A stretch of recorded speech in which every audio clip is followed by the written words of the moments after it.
ব্রাহ্মণবাড়িয়ার আখাউড়া উপজেলার মোগরা ইউনিয়নের খলাপাড়া এলাকায় হাওড়া নদীর বাঁধ ভেঙে সীমান্তবর্তী 4টি ইউনিয়নের 34টি গ্রামের বিস্তীর্ণ এলাকা প্লাবিত হয়েছে। এছাড়া গতকাল বুধবার 21 আগস্ট রাতভর ভারী বর্ষণ ও ভারতের ত্রিপুরা রাজ্যের পাহাড়ি ঢলের কারণে আখাউড়ার বন্যা পরিস্থিতির অবনতি হয়েছে।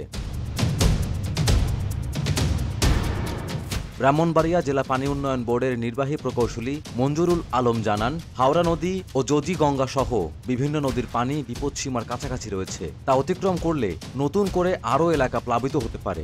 স্থানীয় উপজেলা প্রশাসন জানায়, বুধবার রাত থেকে পানির পরিমাণ বৃদ্ধি পেয়েছে। এতে করে আখাউড়ার উত্তর, দক্ষিণ, মোগরা ও মণিয়ন্দ এই 4টি ইউনিয়নের 34টি গ্রামের মানুষ পানিবন্দী হয়ে রয়েছে। এছাড়া ওইসব এলাকার ধান ও সবজির জমিসহ মাছের ঘের তলিয়ে যাওয়ায় অর্থনৈতিক ক্ষতি হয়েছে।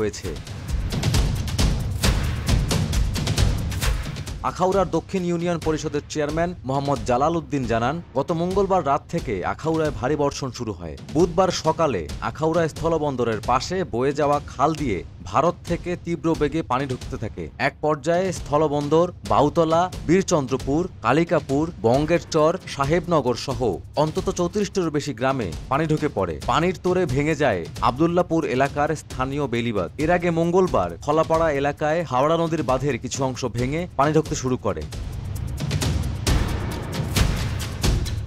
এদিকে আজ বৃহস্পতিবার সকালে ব্রাহ্মণবাড়িয়ার জেলা প্রশাসক মোহাম্মদ হাবিবুর রহমান ক্ষতিগ্রস্ত এলাকা ঘুরে দেখতে রওনা করেছেন। তিনি ত্রাণ সহায়তা হিসেবে বন্যা কবলিত প্রত্যেক পরিবারকে 20 কেজি করে চাল বিতরণ করবেন।